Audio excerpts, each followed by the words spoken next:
Welcome everyone to the game between two good friends, Praggnanandhaa and Aravindh Chithambaram at the UZChess Cup, the UZChess Cup 2025 in Tashkent, Uzbekistan. Pragg and Aravindh both have played against each other recently at the Stepan Avagian where they finished joint first, and here is another super tournament that they are in action. The clock has started. The picture is a little grainy here. Apologies for that, but I hope you'll enjoy this game. Pawn to e4 played here by Aravindh, and let's see what Pragg responds back. He plays pawn to e5, and we have some reporters coming in between. The first 5 minutes are meant for the reporters to come in, and so we might have some blockage of the view, but then very soon it'll all be fine. So knight c6 comes out by Pragg, and Aravindh plays knight to c3. He does not go for Italian or the Ruy Lopez. He plays his knight out to c3. The knight comes out to f6, attacking the pawn on e4. And Pragg puts his bishop, Aravindh puts his bishop out on c4. We have the Italian game, but with the knight having developed on c3, which makes the position very symmetrical. Pawn to d3. When the knight is not here, white does push the pawn to c3, and then there's a black knight already on c6, so that creates the imbalance. But here that doesn't exist. Both of them kind of repeating or copying what the other player is doing. h3 played, stopping bishop g4. I think what Aravindh essentially wants is to play a non-theoretical game here. Knight to a5 played by Pragg, and he wants this bishop here. And Aravindh brings back the bishop to b3. It's a very big surprise for me that giving up that bishop could actually work in this position. Generally we make this bishop the Spanish bishop or the Italian bishop, and it's supposed to be really strong. But maybe after take, white could still claim a very small edge with the rook opening up and with the ideas of d4 in the position. Pragg pushes pawn to h6, stopping the bishop from coming to g5 to pin the knight.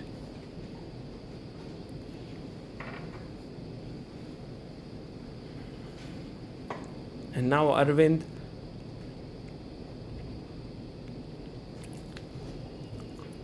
pushes his pawn to d4. The position is opening up. It is getting sharper. Praggnanandhaa first takes the bishop. Now taking on c5 does not make sense because you would lose the rook here.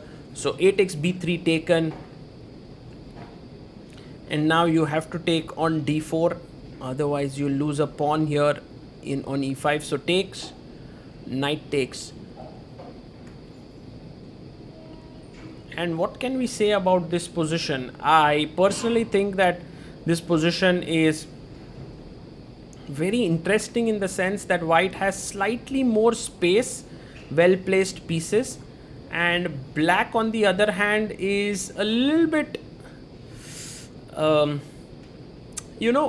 not so well placed in terms of his pieces. But like this bishop on c8, where does it go? So Pragg is trying to solve the problem. He's saying I'll take your knight and I'll chop off this pawn in the center.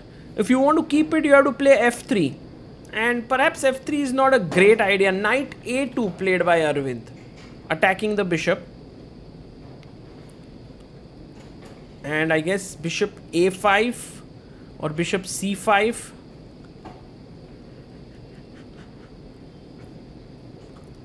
He brings back the bishop to c5. b4 played. Now there's no time to take this pawn. If you take bishop takes, I'll take with the queen, defending the pawn. So Pragg goes with his bishop back to b6, but now I can come back knight to c3. It seems like white has improved his position slightly, but I believe Pragg's next idea is rook e8 to put even more pressure on the e4 point.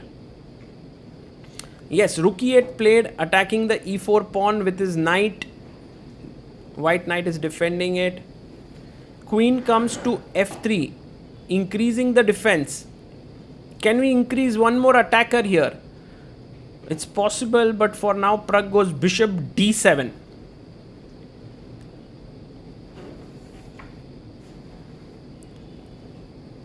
And now bishop to d7.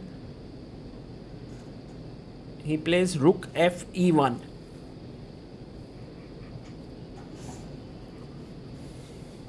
Aravindh playing this calmly, improving his position, wants to get the rook into the center. Pawn to a5 played here by Praggnanandhaa. He's trying to break out. He wants some space, but maybe b5 pushes it even further. Yes, pawn to b5 played. A good move here by Aravindh. Gets up. Pragg is playing bishop to c5. He plays his bishop up here.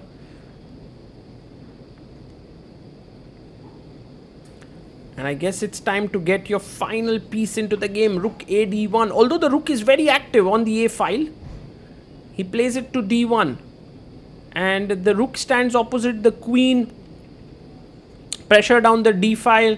Maybe I can go knight b3, attacking the bishop. Push e5 at the right time. Let's see, many possibilities here for white.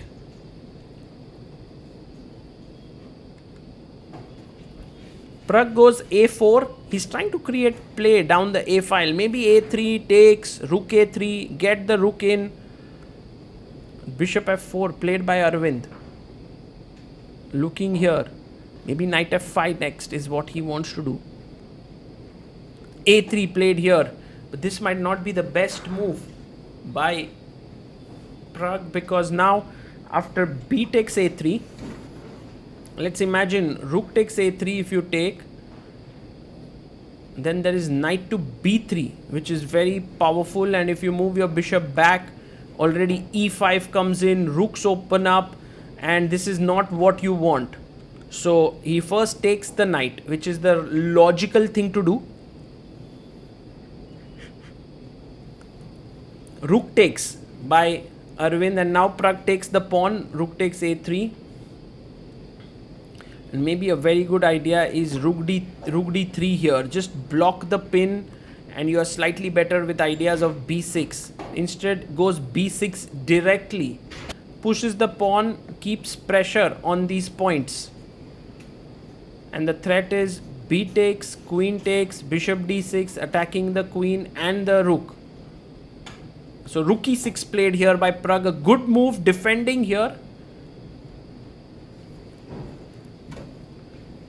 And let's see how Aravindh plays further. He plays rook e3. I like this move. He defends the knight. Also just keeps the position safe. There could be bishop h6 sacrifices with the rooks ready to swing over and checkmate the black king. Pragg goes knight e8. Being very, very sure about his plans, he defends the c7 and d6 points.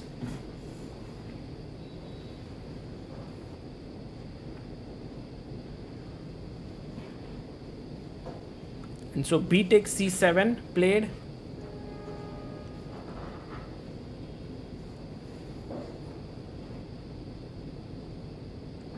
Queen takes c7.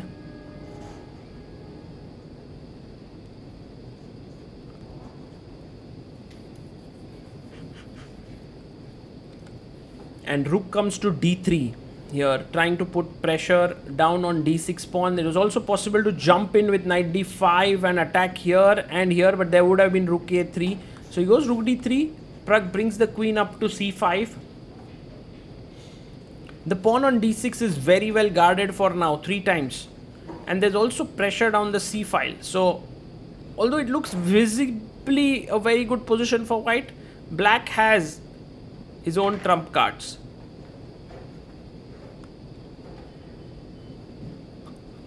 Rook attacks the queen.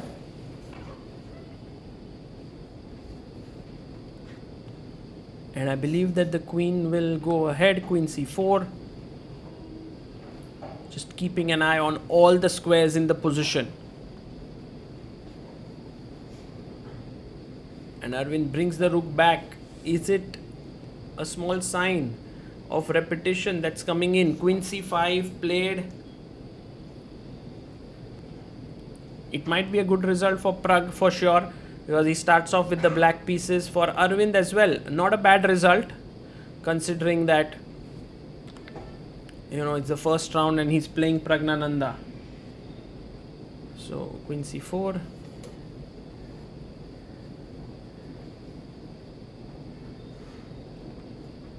Rook d4.